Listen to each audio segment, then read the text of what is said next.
Segera download yang Quran disebut oleh Tadabbur, Al-Quran, dia meraih tafsir kebaikan. dalam genggaman Contoh, Anda. bulan Ramadan adalah bulan Al-Quran.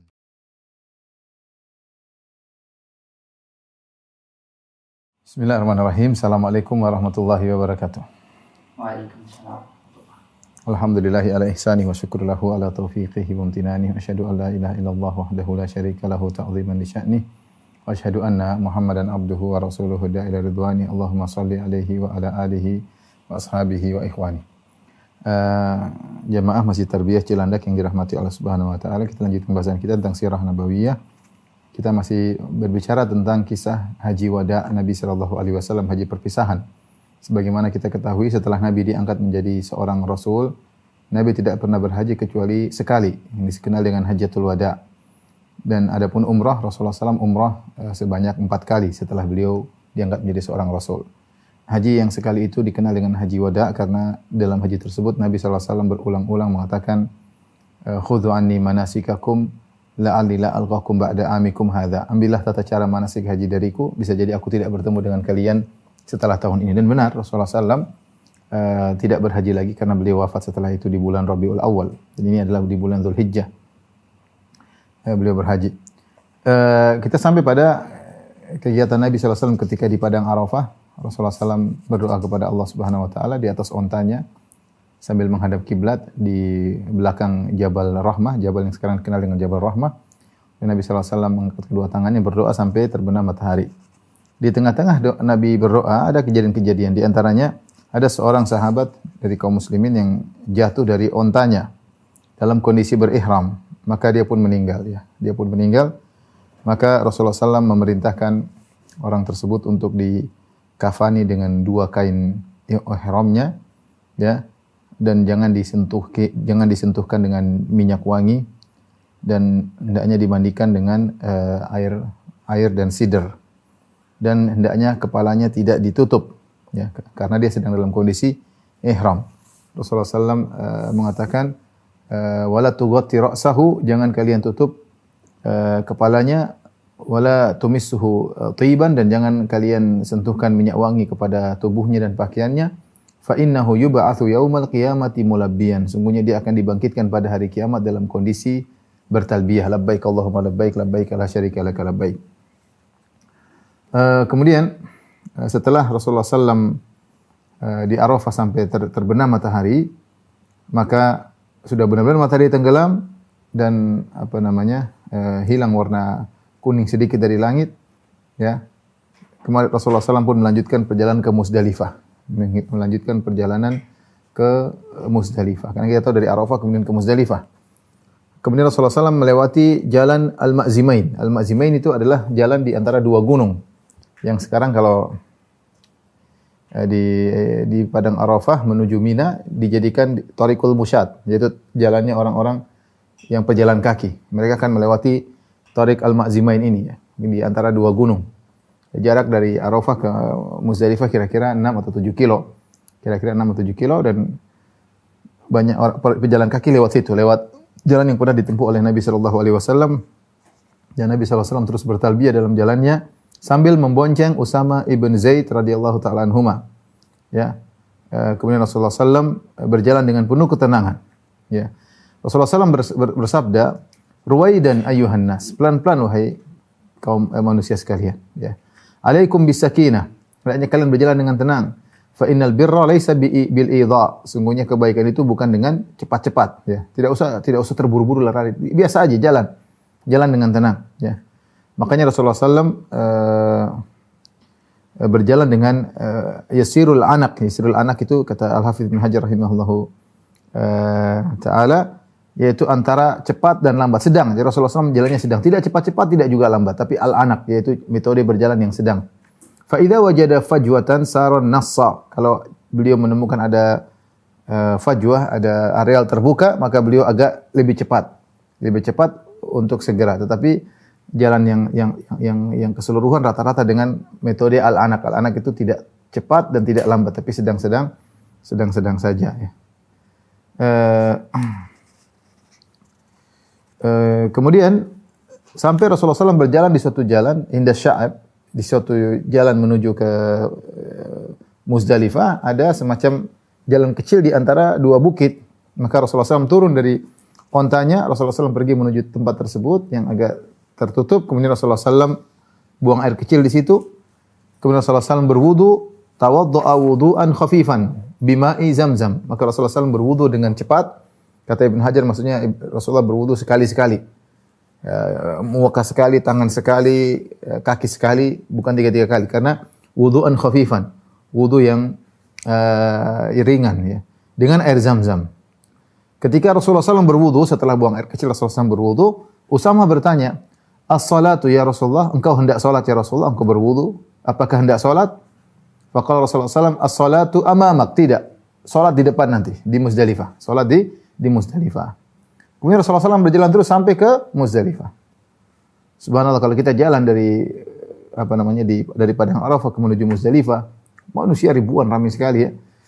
Tetapi kita akan semangat karena kita lihat ada orang tua, ya saya lihat orang tua yang berjalan, ada nenek-nenek, ada yang pakai tongkat, ada yang cacat, saya lihat berjalan dengan tangannya, ya subhanallah, ya maksudnya kita jadi semangat karena di samping kanan kiri kita orang berjalan dengan banyak orang tua dengan berbagai macam modelnya, ada yang pakai kursi roda, ada yang dorong suaminya, ada yang dorong istrinya, ada yang dorong ibunya, dengan berbagai macam model manusia kita lihat ya, ya. Semuanya berjalan kaki sambil bertalbiyah labbaik Allahumma labbaik labbaik la syarika lak labbaik sambil menuju ke Muzdalifah. Begitu sampai di Muzdalifah, ya. Sampai di Muzdalifah yaitu yang dikenal dengan Masy'arul Haram, Al-Masy'arul Haram. Kalau kita lihat Muzdalifah, di tengah Muzdalifah itu ada masjid namanya Masjid Al-Masy'arul Haram. Situlah tempat Nabi dahulu wukuf di Muzdalifah, yaitu menetap di Muzdalifah di tempat tersebut. Sekarang diabadikan dengan dibangun sebuah masjid namanya Masjid Al-Masy'arul Haram, Masjid Al-Masy'arul Haram. Maka Rasulullah SAW salat maghrib dan isya dijamak di situ. Dijamak salat maghrib dan isya. Oleh karenanya sunnahnya seorang mengakhirkan salat maghrib jika sampai tiba di Muzdalifah. Apakah dia tiba sebelum isya maka dia jamak takdim maghrib dan isya, atau dia tiba setelah waktu isya maka dia jamak takhir, ya. Maka dia jamak takhir. Nabi SAW intinya salat maghrib dan isya. Kemungkinan besar Rasulullah SAW jamak takhir karena jarak dari Arafah ke Muzdalifah sekitar 6 sampai 7 kilo ya. Mungkin sudah masuk waktu isya. Wallahu a'lam bishawab, tapi intinya Rasulullah tidak salat maghrib di Arafah dan Rasulullah SAW tidak salat maghrib di jalan, tapi Rasulullah SAW menunda salat maghrib sampai di Muzdalifah dengan jamak qasar. Jamak qasar dengan azan sekali dan iqamah 2 kali. Iqamat untuk salat maghrib 3 rakaat dan iqamat untuk salat isya. Makanya dikatakan oleh para ulama sunnah kalau sampai di Muzdalifah salat dulu sebelum yang lainnya, ya. Cari tempat, taruh barang-barang kemudian salat, ya. Itu sunnahnya demikian. Jangan cari kerikil dulu, ya. Jangan cari kerikil dulu. Bahkan Nabi tidak mengambil kerikil di Muzdalifah. Tapi memang banyak kerikil di Muzdalifah. Boleh diambil di Muzdalifah. Tapi intinya sunnahnya salat dulu baru kemudian setelah salat baru kemudian istirahat atau mengambil kerikil di situ boleh-boleh saja ya. Adapun Rasulullah SAW mengambil ketika jalan menuju Mina. Dan malam tersebut yaitu malam Idul Adha, itu tanggal 9 malam, biasanya tanggal 10 hari nahar, hari Idul Adha. Rasulullah SAW tidak menghidupkan malam tersebut dengan ibadah, ya. Dan tidak ada dalil yang menunjukkan Rasulullah SAW menghidupkan malam-malam Lebaran dengan ibadah khusus. Tidak ada, ya, tidak ada. Ya, orang malam seperti malam yang lain. Tidak ada ibadah khusus di malam Lebaran, ya. Tidak ada malam khusus di malam Lebaran. Bahkan disebutkan Rasulullah SAW segera istirahat. Rasulullah SAW sunnahnya ketika di Muzdalifah beliau segera istirahat. Ya. Kalau seorang mampu untuk istirahat, maka silakan. Lihat Rasulullah SAW bayangkan letih. Kalau kita lihat dia letih. Rasulullah sebenarnya kuat, tapi dia ingin mencontohkan kepada umatnya. Rasulullah SAW berdoa di bawah terik matahari di Padang Arafah dari zuhur sampai maghrib. Itu pekerjaan yang meletihkan. Ya, berdoa terus di atas onta, berdoa sampai maghrib. Setelah itu lanjut berjalan menuju ke Muzdalifah. Maka sampai di Muzdalifah salat, habis salat istirahat. Itu sunnahnya adalah istirahat, bukan sunnahnya kemudian menghidupkan malam tersebut. Sibuk salat inilah, salat sebagian jemaah begitu, salat inilah, salat anulah, salat Muzdalifah lah, bikin salat bid'ah lah. Enggak, sunnahnya istirahat. Kalau Anda tidak bisa istirahat, enggak apa-apa baca Quran karena tidak mampu, tidak bisa tidur. Karena sebagian orang tidak bisa tidur. Saya termasuk orang agak sulit tidur di Muzdalifah. Dan sebagian orang Masya Allah menganggap di Muzdalifah nanti tidurnya bagaimana Ustaz? Kita di atas karpet di bawah hotel ribuan berbintang di atas kita. Kemudian bagaimana tidurnya? Pakai kain ihram, belum lagi ada asap kendaraan kanan kiri. Tapi sebagian orang begitu sampai Muzdalifah langsung bisa ngorok, masya Allah. Turun sakinah kepada dia. Jadi bayangan dia sulit gimana mau tidur, tapi begitu sampai di Muzdalifah bisa tidur. Dan saya tipe yang sulit tidur, berulang-ulang selalu sulit untuk tidur ya. Dapat cuma ya tidak pulas ya.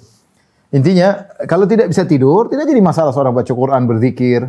Tidak masalah juga untuk sholat malam kalau memang tidak bisa tidur, sebagaimana diriwayatkan dari Asma binti Abi Bakar radhiyallahu taala anha, beliau menunggu waktu untuk pergi dari Muzdalifah menuju Mina sambil sholat malam. Tapi sunnahnya kalau bisa tidak usah menghidupkan malam tersebut. Sunnahnya istirahat. Kenapa sunnahnya istirahat? Di antara hikmahnya karena besok harinya tanggal 10 banyak kegiatan yang harus dilakukan, kegiatan berat. Mulai dari berjalan dari Muzdalifah menuju Mina, sampai di Mina kemudian lempar jamarat, setelah itu setelah melempar jamarat ya, kemudian menyembelih, Rasulullah SAW menyembelih onta-ontanya sampai Rasulullah menyembelih 63 ekor onta dengan tangannya, sisanya dilanjutkan oleh Ali bin Abi Thalib radhiyallahu taala anhu. Kemudian setelah itu Rasulullah SAW langsung pergi ke tawaf dan sa'i atau tawaf di Mekah, langsung Rasulullah SAW tawaf di Masjidil Haram, itu jauh loh dari Mina ke Masjidil Haram. Kemudian setelah itu kembali lagi. Kegiatan banyak ya, kegiatan dari lempar jamarat, kemudian menyembelih onta 63 ekor Rasulullah lakukan, kemudian cukur. Setelah cukur Rasulullah SAW pakai baju, kemudian Rasulullah SAW pergi tawaf, kemudian balik lagi ke Mina. Ini butuh energi, apalagi zaman sekarang. Capek kalau seorang ingin menyelesaikan seluruhnya pada hari tersebut. Sebagian orang masya Allah ya, benar-benar menyelesaikan rukun haji pada saat tersebut, hari tanggal 10 semua sudah selesai. Jadi itu benar-benar letih. Makanya butuh istirahat di malam hari. Butuh istirahat di malam. Sampai para ulama khilaf, apakah Rasulullah SAW salat witir di malam tersebut atau tidak? Ada khilaf. Ada yang mengatakan, Jabir mengatakan Rasulullah SAW istirahat, dan Jabir radhiyallahu anhu tidak menyebutkan Rasulullah SAW salat witir. Tapi sebenarnya mengatakan kita kembali kepada hukum asal, Rasulullah SAW tidak pernah meninggalkan witir, la safar wala hadar. Meskipun safar atau tidak safar, beliau tidak pernah meninggalkan salat witir. Jadi kita kembali kepada hukum asal, Rasulullah SAW salat witir di Muzdalifah. Ya. Saya ulangi lagi, intinya disunahkan istirahat. Kalau tidak bisa tidur boleh berzikir, boleh baca Quran, boleh salat, enggak ada masalah. Tapi kalau bisa istirahat lebih afdal. Karena wa khairul huda Muhammadin sallallahu alaihi wasallam. Sebaik-baik petunjuk adalah petunjuk Nabi. Tidur lebih baik daripada salat di malam tersebut. Tidur lebih baik daripada salat. Kenapa kita bilang lebih baik? Karena Nabi sallallahu alaihi wasallam tidur ketika itu. Ya. Persiapan untuk menghadapi kegiatan-kegiatan berat pada keesokan harinya di Yaumin Nahr. Tapi di malam hari ya, Rasulullah SAW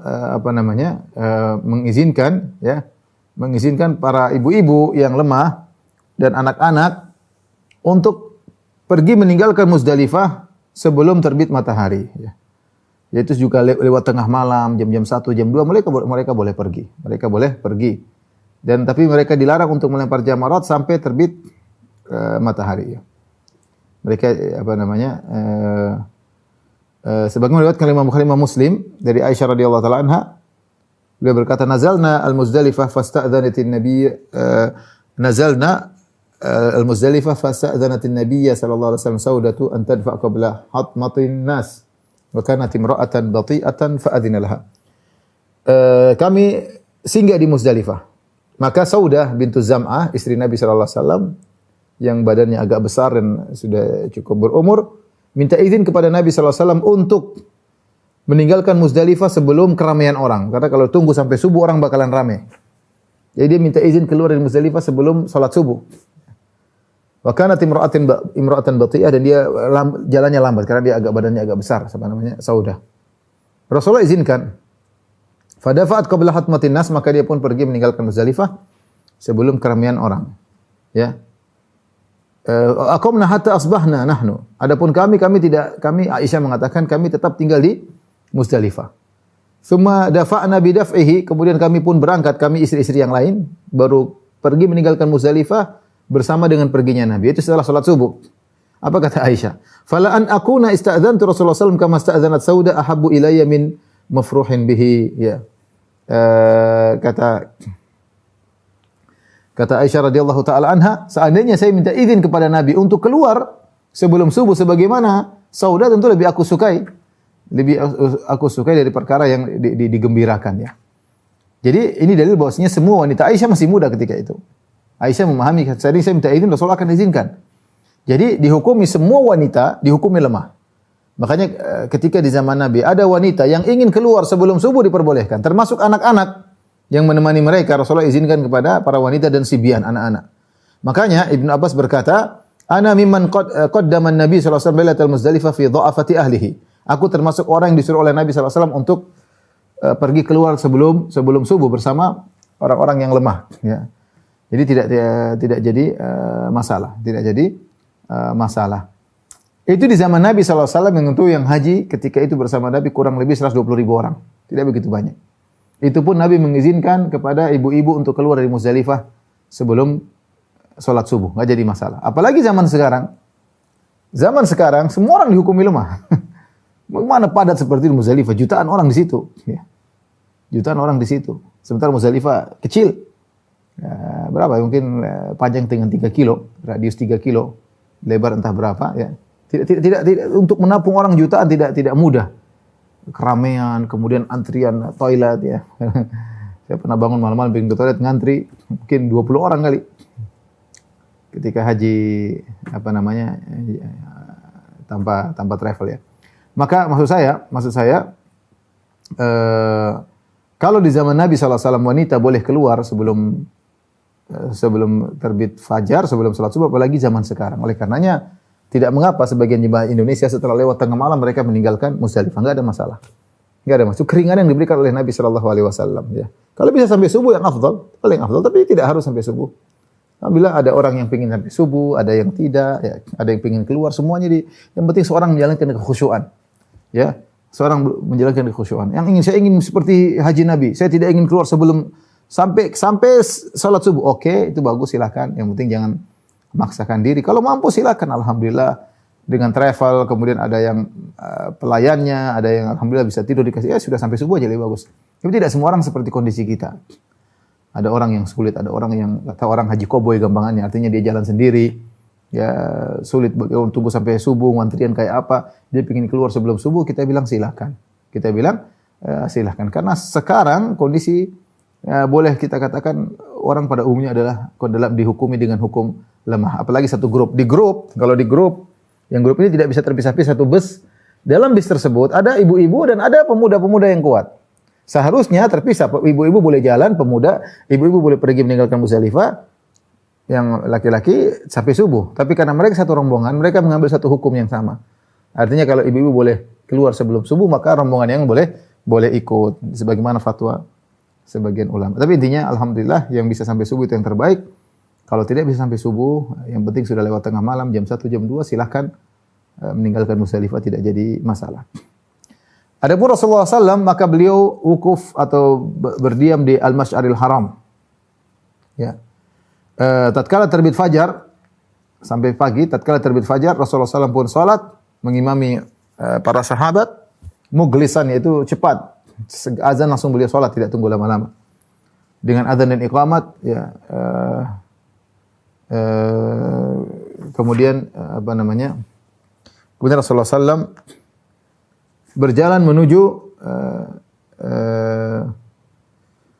berjalan naik naqahnya, ontanya yang bernama Al-Qaswa. Kemudian beliau pergi ke Masy'aril Haram, fastaqbalal qiblah.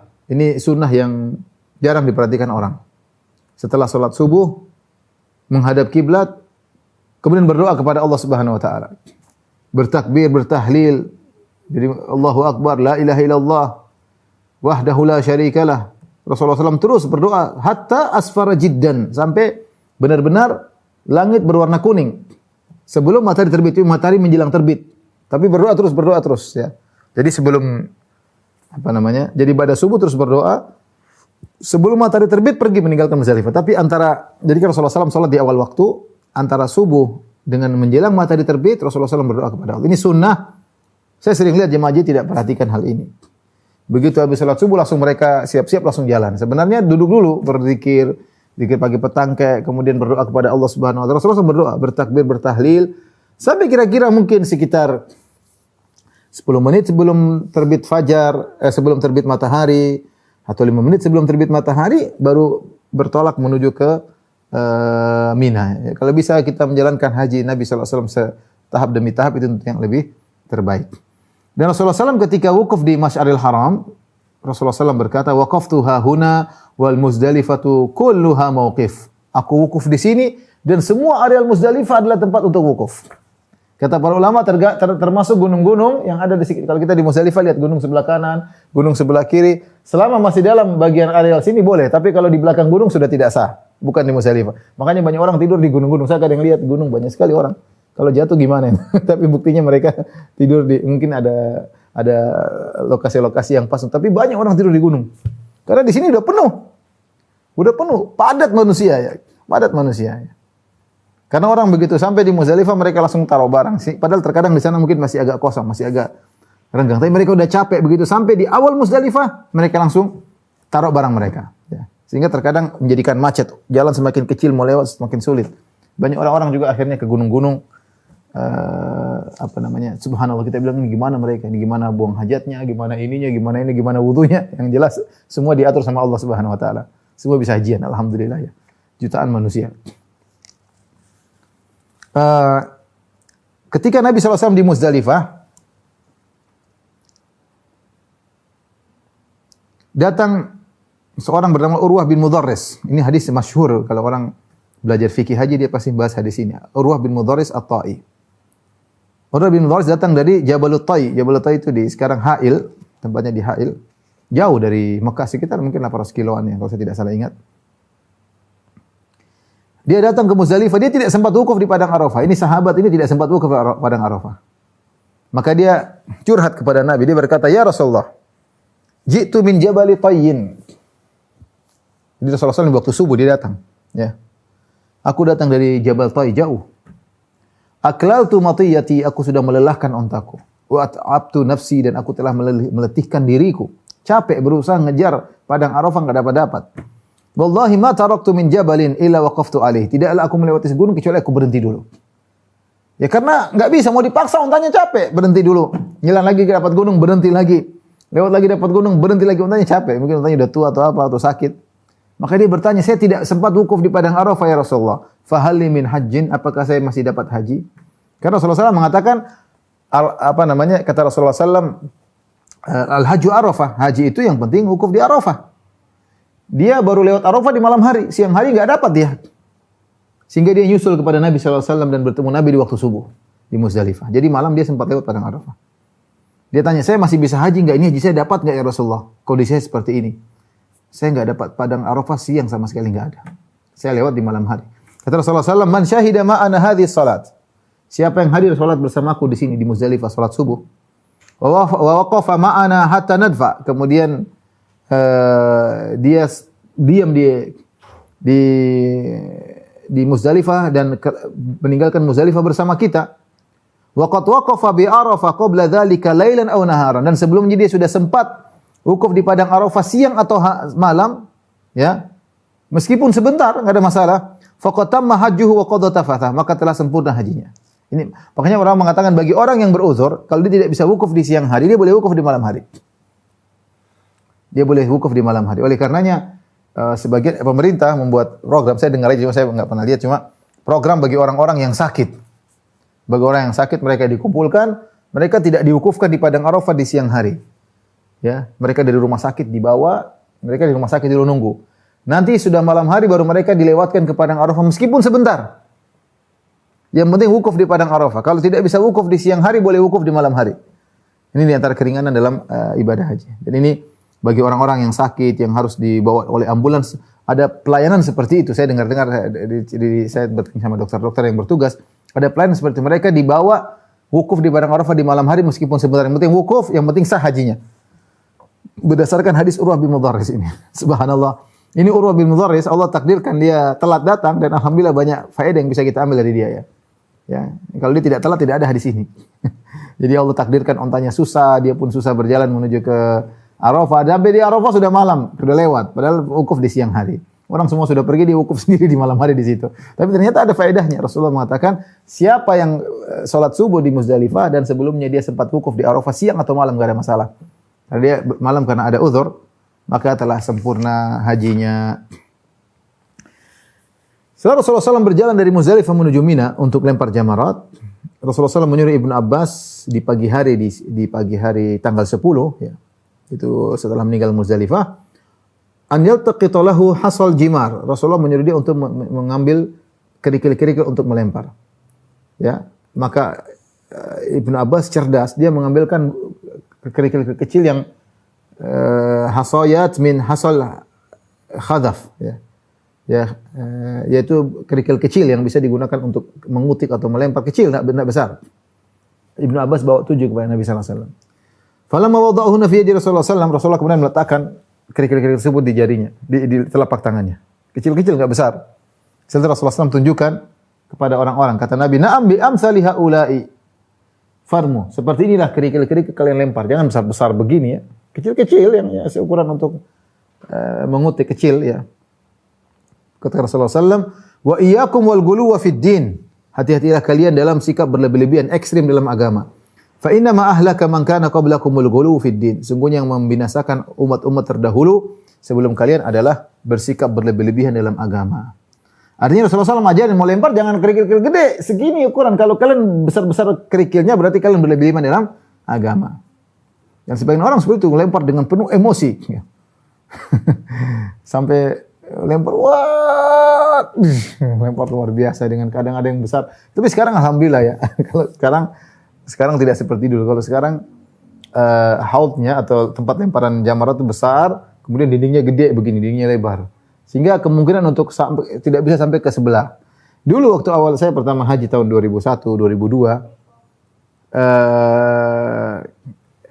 sumurnya kecil, kemudian cuma tiang doang. Tiang doang, ya. Sehingga kalau lempar kuat-kuat, nggak kena tiang, bisa kena kepala orang ke depan. Lempar kuat-kuat, ya. Terus sekarang enggak, yang dilempar batunya gede, sehingga begitu dilempar kena kerikil, dia langsung jatuh ke sumur. Tidak akan sampai ke sebelah karena ada cuma lempar ke tembok. Tembok ini hanya sekedar pembantu saja, membantu agar masuk ke sumur. Yang penting kerikil itu masuk ke sumur supaya sah. Nah, kalau orang emosi, kemudian lempar dengan kerikil besar, ada yang lempar dengan sepatu, ada yang lempar dengan sendal, ya. Apalagi yang meyakini ada setan diikat situ, kemudian lempar, wah. Dengan emosi ini tidak benar, ya. Kita melempar dengan kerikil kecil dan jangan ekstrim dalam melempar jamarat. Itu suasana yang indah di hari-hari tersebut. Taib. Kemudian Rasulullah SAW berangkat menuju ke Mina, ya, sebelum matahari terbit. Karena orang-orang musyrikin dahulu mereka tidak pergi kecuali menuju Mina kecuali setelah matahari terbit. Rasulullah SAW ingin menyelisih kaum musyrikin. Maka beliau keluar dari Muzdalifah sebelum terbit matahari. Dan beliau kali ini membonceng Al-Fadl bin Abbas. Al-Fadl bin Abbas, saudaranya Ibnu Abbas. Al-Abbas bin Abdul Muttalib paman Nabi. Ibnu Abbas sepupunya, Al-Fadl bin Abbas juga sepupunya. Al-Fadl bin Abbas. Rasulullah SAW gonceng Al-Fadl bin Abbas. Tadi waktu di Muzdalifah gonceng Usama bin Zaid, sekarang Fadl bin Abbas. Wa kana rajulan hasanas sya'ri abyad wasiman. Al-Fadl bin Abbas ini sepupu Nabi SAW adalah seorang yang rambutnya bagus, orangnya putih dan ganteng, wasim, ganteng. Ya. Falamma da'a Rasulullah SAW marrad bihi dhu'unun yajrina fatafiqa al-Fadl yanzur ilaihinna, ya. Ketika Rasulullah SAW sedang berjalan, tiba-tiba ada sekelompok wanita melewati Nabi bersama Al-Fadl bin Abbas. Fatafiqa al-Fadl yanzur ilaihinna. Fadl melihat wanita tersebut, ya. Menarik, ada wanita lewat, dia lihat. Fawadha Rasulullah SAW yadu ala wajhil Fadl. Rasulullah SAW memegang wajah Fadl, dipegang oleh Nabi, kemudian diputar kepalanya oleh Nabi SAW. Jangan lihat cewek, diputar kepalanya. Subhanallah, ya. Rasulullah SAW putar wajah Fadl, ya,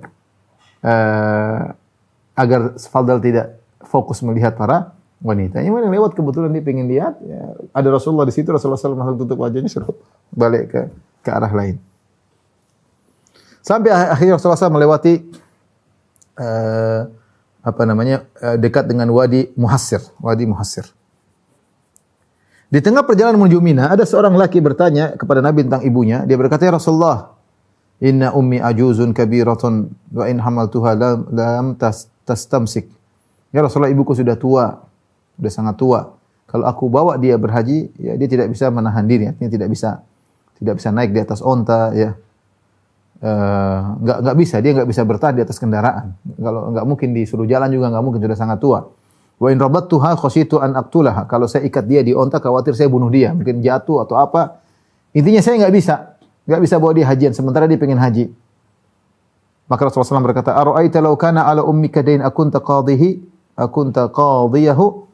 Kalau bagaimana menurutmu kalau ibu punya hutang, apa kau akan bayarkan hutangnya? Kata dia, "Na'am ya Rasulullah." Kata Rasulullah SAW, "Fa hujja an ummi." Kalau gitu hajikanlah ibumu. Hajikanlah ibumu. Rasulullah SAW terus berjalan dari Muzdalifah menuju Mina. Antara Muzdalifah dan Mina ada namanya Wadi Muhassir. Sampai sekarang juga masih dikosongkan, semacam lembah. Di situ tidak ada. Kemarin terakhir saya lihat, kalau saya tidak salah ingat, saya kemarin lewat, masih tidak ada kemah di situ. Memang sengaja dibiarkan oleh pemerintah Saudi terbuka daerah lembah di situ. Ya. Maka Rasulullah SAW ya sebelumnya berjalan dengan tenang dari Muzdalifah menuju Mina. Falamma ata Muhassiran harraka naqatahu qalilan. Ketika dia melewati lembah Muhassir tadi, maka dia gerakan dengan lebih cepat agar ontanya lebih cepat. Kenapa? Karena Nabi SAW tahu tempat inilah dibinasakannya tentara bergajah Abraha di Wadi Muhassir. Sebagaimana dijelaskan oleh para ulama Ibnu Qayyim rahimahullahu taala, ya. Makanya wadi tersebut, lembah tersebut disebut dengan Wadi Muhassir. Ya, karena Muhassir karena li'annal fila hasara fihi, yaitu karena ketika itu artinya disebut dengan Wadi Muhassir, mungkin maknanya adalah wadi yang menahan, mencegah. Ya.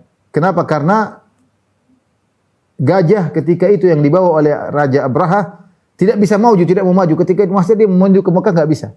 Dia mau maju enggak bisa. Ya, karena Abraha bawa ada yang mengatakan 8 ekor gajah, ada yang mengatakan 12 ekor gajah untuk memporak-porandakan orang Arab. Orang Arab kaget melihat ada makhluk hewan sebesar itu dan mereka tidak bisa berhadapan dengan hewan tersebut. Gajah-gajah terlatih, bisa menendang, bisa menghantam, ya. Dan Abraha ingin niat bawa 8 ekor gajah untuk mencungkil Ka'bah sekaligus. Bukan dihancurkan tapi dicungkil dengan 8 ekor gajah, kemudian Ka'bah akan tercungkil dari pondasinya. Tetapi baru sampai di Wadi Muhassir, dia tidak bisa maju lagi. Ya, sehingga dia tidak kuat lagi, ya. Tidak mampu untuk berjalan menuju Mekah, ya. Maka tiba-tiba datanglah burung-burung yang kemudian melemparkan bebatuan kepada mereka. Karena inilah tempat pernah diturunkan azab, Nabi ingin cepat lewat. Dan itu kebiasaan Nabi SAW kalau melewati suatu tempat yang ada pernah diturunkan azab, maka Rasulullah SAW berjalan dengan cepat. Di antaranya seperti Rasulullah SAW ketika melewati Diyar Samud, melewati kampung kaum Samud di Hijr, ya sekarang disebut Al-Ula, kota Al-Ula, maka Rasulullah SAW berjalan dengan cepat, bahkan taqanna Abi Thawbi, bahkan Rasulullah menutup wajahnya dengan bajunya, dan Rasulullah SAW berjalan dengan cepat. Ketika Rasulullah SAW di Wadi Muhassir, Rasulullah SAW berkata lagi, "Alaikum bihasal khadfi alladhi yurma bihil jamrah." Hendaknya kalian mencari kerikil yang kecil, bukan besar-besar, tapi kerikil yang bisa dibuat melempar. Yang penting untuk melempar jamrah. Kemudian Rasulullah SAW menyuruh mereka dengan tetap tenang. Kemudian Rasulullah bilang lagi, "Lita'khudha ummati mansakaha." Hendaknya umatku mengambil manasik hajinya. Itu belajar dariku. Fa inni la adri la'alli la alqakum ba'da amihim hadza. Aku tidak tahu, bisa jadi aku tidak bertemu lagi dengan mereka kaum muslimin setelah tahun ini. Aku tidak bisa bertemu lagi dengan mereka kaum muslimin setelah tahun mereka ini. Kemudian akhirnya Rasulullah SAW sampai di Mina, ya. Rasulullah tetap bertalbiyah, labbaik Allahumma labbaik, labbaik la syarika laka labbaik, menuju Mina. Disebutkan lam yazalil Nabi sallallahu alaihi wasallam yulabbi hatta rama jamratul aqabah. Rasulullah SAW terus bertalbiyah sampai melempar jamratul aqabah. Oleh karenanya jamaah haji yang terbaik di antara yang paling banyak bertalbiyahnya. Rasulullah SAW mengatakan afdhalul haji al-ajju was-sajju. Ya, sebaik-baik haji adalah yang paling banyak bertalbiyah dan yang paling banyak menyembelih hewan. Kalau ingin hajinya seorang terbaik, banyak bertalbiyah. Labbaik Allahumma labbaik, labbaik la syarika lak, semangat. Semangat, jangan cuma lebek sebentar kemudian ngobrol ngalor ngidul sana sini, foto sini, share sana, share sini, selfie sana, selfie sini, kirim foto, nantilah itu. Lalu habis haji selesai baru gitu-gitu. Sementara masalah ibadah, sibuk ibadah. Bertalbiyah banyak-banyak, labbaik Allahumma labbaik. Rasulullah terus bertalbiyah sampai Rasulullah SAW melempar. Ya. Kemudian ketika sampai di Mina, Rasulullah SAW pergi menuju ke Jamratul Aqabah. Dan ini jamrah yang ketiga. Kalau kita lempar jamrat kan pertama Jamratul Ula atau Sugra yang pertama, kemudian yang kedua Al-Wusta, kemudian yang ketiga Al-Aqabah, Al-Kubra yang ketiga. Yang ketiga, maka Rasulullah SAW pergi menuju ke Jamratul Aqabah, kemudian Rasulullah SAW menjadikan Mina sebelah kanan dan Mekah sebelah kiri. Artinya begini, kalau kita masuk di areal apa namanya? Misalnya jemaah haji berjalan, ini Jamrat Sugra, ini Al-Wusta, ini Al-Kubra. Ya. Mina di mana? Mina sebelah sini, Mekah sebelah sana. Ya. Kalau kita salat menghadap Mekah. Mina sebelah kita dari Mina nih, dari Mina. Kemudian kita ingin lempar. Ini hari tanggal 10 ini jangan dilempar. Yang Sugra jangan dilempar, lewatin. Wusta lewatin. Sampai di Kubra, sunahnya dilempar sebelah kiri. Sehingga Mina di sebelah kanan kita, Mekah sebelah kiri kita baru kita lempar, ya. Bukan sebelah sini tapi sebelah sini. Yaitu kita ambil sebelah kiri Jamratul Aqabah sehingga kita menghadap Jamratul Aqabah sehingga posisi tangan kanan kita di sebelah kanan kita ada Mina dan sebelah kiri kita adalah kota Mekah, arah kota Mekah, baru kita melempar dan mengatakan Allahu Akbar. Ketika Rasulullah SAW melempar Jamratul Aqabah, maka beliau memutuskan talbiyah beliau, tidak talbiyah lagi, ganti dengan Allahu Akbar, Allahu Akbar, ya. Rasulullah SAW ya melempar jamrah di atas ontanya. Beliau naik onta, ya. Bersama beliau ditemani oleh Bilal dan Usama. Yang satu memegang tali kekang ontanya Nabi SAW. Yang satu menaungi Nabi dengan kain. Ya, Nabi naik onta sambil dia naungkan kain di atas Nabi, entah pakai sesuatu sehingga Nabi ternaungi karena panas, ya. Matahari baru terbit dan panas. Ya. Ini dalil bahwasanya Rasulullah SAW juga kepanasan. Rasulullah juga kepanasan, tidak seperti sebagian orang yang berlebihan mengatakan Rasulullah SAW keluar cahaya dari tubuhnya sehingga cahaya matahari mantul sehingga Rasulullah tidak punya bayangan. Itu enggak benar. Rasulullah manusia, ya. Beliau seorang Rasul tapi sifat ini sifat manusia biasa. Beliau juga kepanasan sehingga Bilal kalau tidak salah atau Usama memberi naungan kepada Nabi ketika Nabi melempar jamrat. Kemudian waktu itu di waktu duha. Maka Rasulullah SAW melempar dengan 7 lemparan, ya. Setiap lempar beliau bertakbir, Allahu Akbar, Allahu Akbar, Allahu Akbar, Allahu Akbar. Kemudian beliau berkata, "Li ta'khudhu manasikakum." Rasul ulangi terus ini. Rasulullah ingatkan, bahkan tadi di Mina Rasulullah bilang, di Muzdalifah Rasulullah bilang, ambillah tata cara manasik haji. Rasulullah ulang-ulang mengucapkan tersebut. Agar benar-benar masyarakat berhaji dengan tata cara Nabi, bukan dengan tata cara sendiri. Bukan bikin kreativitas dalam berhaji. Para sahabat sudah tahu haji karena haji sudah ada sebelum Islam. Kaum musyrikin berhaji tiap tahun. Maka Rasulullah SAW ingin menunjukkan beginilah cara haji yang sesuai sunnah. Ya, maka ikuti Rasulullah ulang-ulang, li ta'khudhu manasikakum. Ambillah tata cara manasik haji kalian dariku. Fa inilah adri la alila ahujju ba'da hajjati hadhihi. Sungguhnya aku tidak tahu, bisa jadi aku tidak berhaji lagi setelah hajiku ini. Baik, demikian apa yang saya sampaikan. Insyaallah kita lanjutkan pada kesempatan yang lain. Pada jamaah Masjid Tarbiyah Cilandak sampai insyaallah 2 pekan lagi. Wabillahi taufiq wal hidayah. Assalamualaikum warahmatullahi wabarakatuh.